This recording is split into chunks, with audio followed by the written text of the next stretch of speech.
Hey guys, Curb FPV here. Wanted to take a minute to show off my latest project here. It's the Skyhunter 1800. I'm not going to get into the nuts and bolts of how it's bolted together because I think pretty much everyone's got that figured out and everyone's got their own little way of doing it.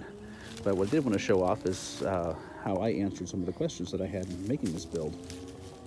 One of the biggest questions I had was how to mount the FPV camera, where to mount my pieces like the GPS and crossfire, and also where to mount the HD camera. So let's go ahead and get into this. HD camera, instead of going with the traditional gimbal mount, which for some reason just seems so not aerodynamic to me, and also kind of fragile for the way that I fly, I decided to go ahead and bury my HD camera, which is a GoPro Hero 7, into the canopy. And that is held on by a battery strap that goes through it, across the top, and I guess as long as the canopy stays on, the GoPro will stay on. The other thing that I did, which took a little bit of doing, is the FPV camera mount. That is mounted into a 3D printed nose guard. And the camera, if you can see that there, the camera is pretty well protected, hidden in there. And this also adds a little bit of rigidity to the nose for those hard landings. There was no place specified for the pitot tube, so I decided to mount it up high like this to keep it from getting whacked in the grass. I oftentimes fly in some taller grass or land in some taller grass, and I wanted the pitot tube up where it wasn't going to be getting ripped off.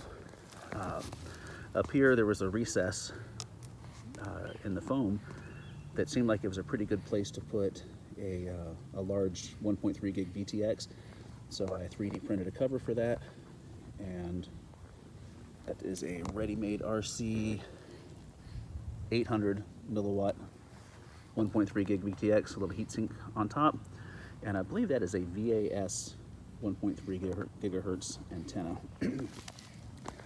Out here on the ends of the wings, you see they have those cutouts there.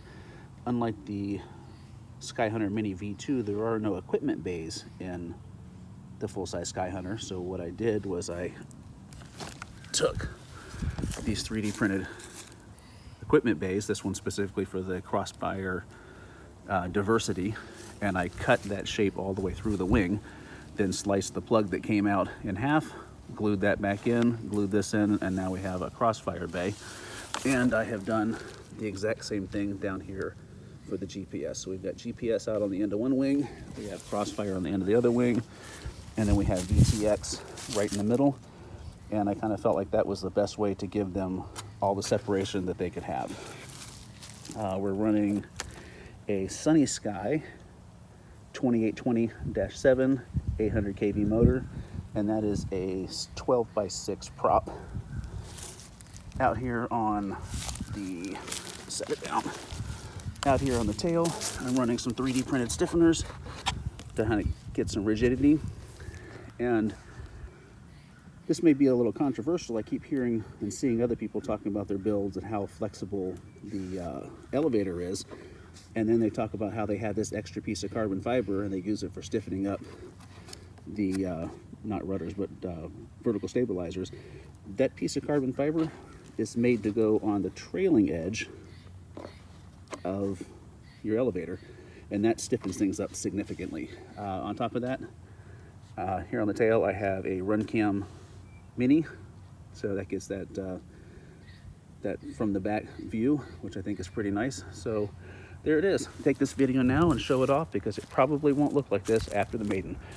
Have fun. Happy flying. Bye.